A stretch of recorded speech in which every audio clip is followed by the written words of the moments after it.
Chapter 9. Two Strange Grasshoppers. Section 1. The Empusa. The sea, where life first appeared, still preserves in its depths many of those curious shapes which were the earliest specimens of the animal kingdom. But the land has almost entirely lost the strange forms of other days. The few that remain are mostly insects. One of these is the praying mantis, whose remarkable shape and habits I have already described to you. Another is the empusa. This insect, in its undeveloped or larval state, is certainly the strangest creature in all province. A slim, swaying thing of such fantastic an appearance that unaccustomed fingers dare not lay hold of it. The children of my neighborhood are so impressed by its startling shape that they call it the devilkin. They imagine it to be, in some way, connected with witchcraft. One comes across it, though never in great numbers, in the spring up to May, in autumn, and sometimes in winter if the sun is strong. The tough grasses of the wastelands, the stunted bushes which catch the sunshine and are sheltered from the wind by a few heaps of stones, are the chilly empusa's favorite dwelling. I will tell you, as well as I can, what she looks like. The tail end of her body is always twisted and curved up over her back, so as to form a crook, and the lower surface of her body, that is to say, of course, the upper surface of the crook, is covered with pointed, leaf-shaped scales arranged in 3 rows. The crook is propped on 4 long, thin legs like stilts, and on each of these legs, at the point where the thigh joins the shin, is a curved, projecting blade not unlike that of a cleaver. In front of this crook on stilts, this 4-legged stool, there rises suddenly, very long and almost perpendicular, the stiff corselet or bust. It is round and slender as a straw, and at the end of it is the hunting trap, copied from that of the mantis. This consists of a harpoon sharper than a needle, and a cruel vice with jaws toothed like a saw. The jaw, or blade formed by the upper arm, is hollowed into a groove and carries 5 long spikes on each side, with smaller indentations in between. The jaw formed by the forearm is grooved in the same way, but the teeth are finer, closer, and more regular. When at rest, the saw of the forearm fits into the groove of the upper arm. If the machine were only larger, it would be a fearful instrument of torture. The head is in keeping with this arsenal. What a queer head it is! A pointed face with curled mustaches, large goggle eyes, between them the blade of a dirk, and on the forehead a mad, unheard of thing, a sort of tall mitre, an extravagant headdress that juts forward, spreading right and left into peaked wings. What does the devilkin want with that monstrous pointed cap, as magnificent as any ever worn by an astrologer of old? The use of it will appear presently. The creature's coloring at this time is commonplace, chiefly gray. As it develops, it becomes faintly striped with pale green, white, and pink. If you come across this fantastic object in the bramble bushes, it sways upon its 4 stilts, it wags its head at you knowingly, it twists its mitre round and peers over its shoulder. You seem to see mischief in its pointed face. But if you try to take hold of it, this threatening attitude disappears at once. The raised corselet is lowered, and the creature makes off with mighty strides, helping itself along with its weapons, with which it clutches the twigs.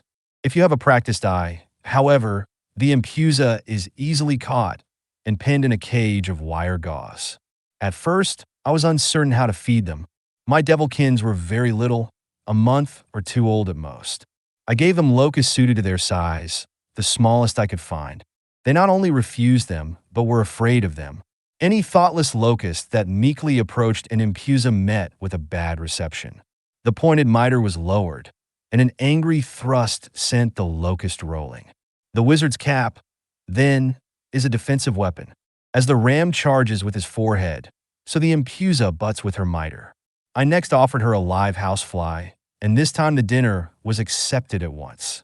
The moment the fly came within reach, the watchful devilkin turned her head, bent her corselet slantwise, harpooned the fly, and gripped it between her 2 saws. No cat could pounce more quickly on a mouse. To my surprise, I found that the fly was not only enough for a meal, but enough for the whole day, and often for several days.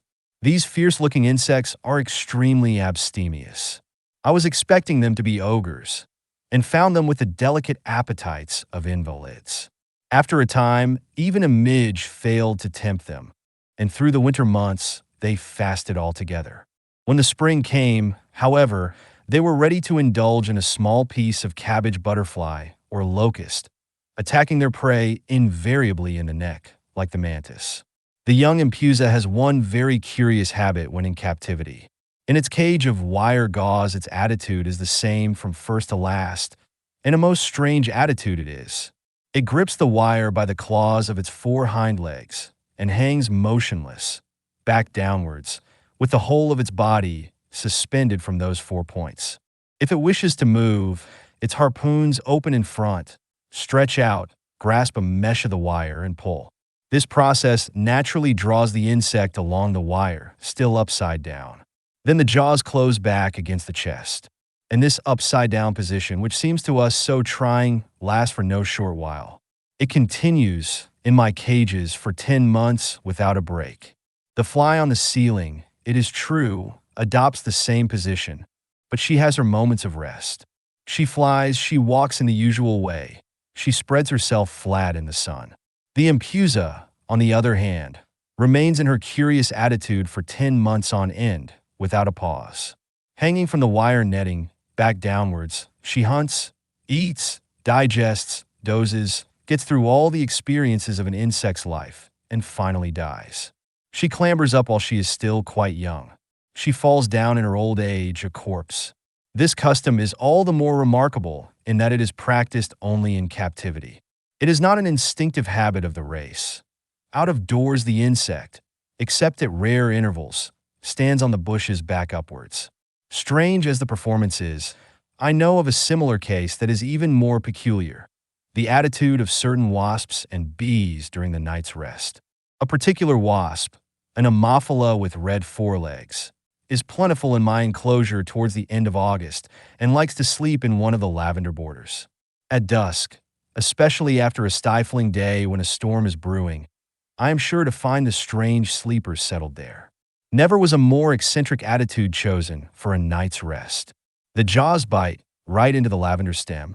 Its square shape supplies a firmer hold than a round stalk would give. With this one and only prop, the wasp's body juts out stiffly at full length, with legs folded. It forms a right angle with the stalk, so that the whole weight of the insect rests upon the mandibles. The Ammophila is enabled by its mighty jaws to sleep in this way, extended in space. It takes an animal to think of a thing like that, which upsets all our previous ideas of rest. Should the threatening storm burst and the stalk sway in the wind, the sleeper is not troubled by her swinging hammock. At most, she presses her forelegs for a moment against the tossing stem.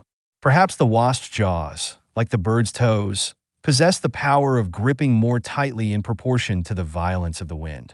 However that may be, there are several kinds of wasps and bees who adopt this strange position, gripping a stalk with their mandibles and sleeping with their bodies outstretched and their legs folded back. This state of things makes us wonder what it is that really constitutes rest. About the middle of May, the Empusa is transformed into her full-grown condition. She is even more remarkable in figure and attire than the praying mantis. She still keeps some of her youthful eccentricities: the bust, the weapons on her knees, and the 3 rows of scales on the lower surface of her body. But she is now no longer twisted into a crook and is comelier to look upon. Large pale green wings, pink at the shoulder and swift in flight, cover the white and green stripes that ornament the body below. The male Empusa, who is a dandy, adorns himself, like some of the moths, with feathery antennae. When in the spring the peasant meets the Empusa, he thinks he sees the common praying mantis, who is a daughter of the autumn. They are so much alike that one would expect them to have the same habits. In fact, anyone might be tempted, led away by the extraordinary armor, to suspect the Empusa of a mode of life even more atrocious than that of the mantis. This would be a mistake. For all their warlike aspects, the Empusae are peaceful creatures. Imprisoned in their wire gauze bell jar, either in groups of half a dozen or in separate couples, they at no time lose their placidity. Even in their full-grown state, they are very small eaters and content themselves with a fly or 2 as their daily ration. Big eaters are naturally quarrelsome. The mantis, gorged with locusts, soon becomes irritated and shows fight. The empusa, with her frugal meals, is a lover of peace. She indulges in no quarrels with her neighbors, nor does she pretend to be a ghost, with a view to frightening them, after the manner of the mantis. She never unfurls her wings suddenly, nor puffs like a startled adder. She has never the least inclination for the cannibal banquets at which a sister, after being worsted in a fight, is eaten up. Nor does she, like the mantis, devour her husband. Such atrocities are unknown here. The organs of the two insects are the same. These profound moral differences, therefore, are not due to any difference in the bodily form. Possibly they may arise from the difference in food. Simple living, as a matter of fact, softens character, in animals as in men. Overfeeding brutalizes it. The glutton, gorged with meat and strong drink, a very common cause of savage outbursts, could never be as gentle as the self-denying hermit who lives on bread dipped into a cup of milk. The mantis is a glutton. The empusa lives the simple life. And yet, even when this is granted, one is forced to ask a further question. Why, when the two insects are almost exactly the same in form, and might be expected to have the same needs, should the one have an enormous appetite and the other such temperate ways? They tell us, in their own fashion, what many insects have told us already, that inclinations and habits do not depend entirely upon anatomy. High above the laws that govern matter rise other laws that govern instincts. Section 2. The White-Faced Decticus. The white-faced Decticus stands at the head of the grasshopper clan in my district, both as a singer and as an insect of imposing presence. He has a gray body, a pair of powerful mandibles, and a broad ivory face. Without being plentiful, he is neither difficult nor wearisome to hunt. In the height of summer, we find him hopping in the long grass, especially at the foot of the sunny rocks where the turpentine tree takes root. The Greek word decticos means biting, fond of biting. The decticus is well named. It is eminently an insect given to biting. Mind your finger if this sturdy grasshopper gets hold of it. He will rip it till the blood comes. His powerful jaw, of which I have to beware when I handle him, and the large muscles that swell out his cheeks, are evidently intended for cutting up leathery prey. I find, when the decticus is imprisoned in my menagerie, that any fresh meat tasting of locust or grasshopper suits his needs. The blue-winged locust is the most frequent victim. As soon as the food is introduced into the cage, there is an uproar, especially if the dectici are hungry. They stamp about and dart forward clumsily, being hampered by their long shanks. Some of the locusts are caught at once, but others with desperate bounds rush to the top of the cage, and they hang on out of the reach of the grasshopper, who is too stout to climb so high. But they have only postponed their fate, either because they are tired or because they are tempted by the green stuff below. They will come down, and the dectici will be after them immediately. This grasshopper, though his intellect is dull, possesses the art of scientific killing of which we have seen instances elsewhere. He always spears his prey in the neck, and to make it helpless as quickly as possible, begins by biting the nerves that enable it to move. It is a very wise method, for the locust is hard to kill. Even when beheaded, he goes on hopping. I have seen some who, though half-eaten, kicked out so desperately that they succeeded in escaping. With his weakness for locusts, and also for certain seeds that are harmful to unripe corn, these grasshoppers might be of some service to agriculture if only there were more of them. But nowadays his assistance in preserving the fruits of the earth is very feeble. His chief interest in our eyes is the fact that he is a memorial of the remotest times. He gives us a vague glimpse of habits now out of use. It was thanks to the decticus that I first learnt one or two things about young grasshoppers. Instead of packing their eggs in casks of hardened foam, like the locust and the mantis, or laying them in a twig like the cicada, grasshoppers plant them like seeds in the earth. The mother decticus has a tool at the end of her body with which she scrapes out a little hole in the soil. In this hole, she lays a certain number of eggs, then loosens the dust round the side of the hole and rams it down with her tool, very much as we should pack the earth in a hole with a stick. In this way, she covers up the well, and then sweeps and smooths the ground above it. She then goes for a little walk in the neighborhood, by way of recreation. Soon she comes back to the place where she has already laid her eggs, and, very near the original spot, which she recognizes quite well, begins the work afresh. If I watch her for an hour, I see her go through this whole performance, including the short stroll in the neighborhood, no less than 5 times. The points where she lays the eggs are always very close together. When everything is finished, I examine the little pits. The eggs lie singly, without any cell or sheath to protect them.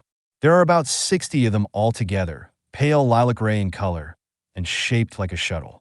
When I began to observe the ways of the Decticus, I was anxious to watch the hatching. So at the end of August, I gathered plenty of eggs and placed them in a small glass jar with a layer of sand. Without suffering any apparent change, they spent 8 months there under cover, sheltered from the frosts, the showers, and the overpowering heat of the sun, which they would be obliged to endure out of doors. When June came, the eggs in my jar showed no sign of being about to hatch. They were just as I had gathered them 9 months before, neither wrinkled nor tarnished, but on the contrary wearing a most healthy look. Yet in June young Dectici are often to be met in the fields, and sometimes even those of larger growth. What was the reason for this delay, I wondered. Then an idea came to me. The eggs of the grasshopper are planted like seeds in the earth, where they are exposed, without any protection, to snow and rain. Those in my jar had spent 2/3 of the year in a state of comparative dryness. Since they were sown like seeds, perhaps they needed, to make them hatch, the moisture that seeds require to make them sprout. I resolved to try. I placed at the bottom of some glass tubes a pinch of backward eggs taken from my collection, and on the top I heaped lightly a layer of fine, damp sand. I closed the tubes with plugs of wet cotton to keep the air in them constantly moist. Anyone seeing my preparations would have supposed me to be a botanist experimenting with seeds. My hopes were fulfilled. In the warmth and moisture, the eggs soon showed signs of hatching.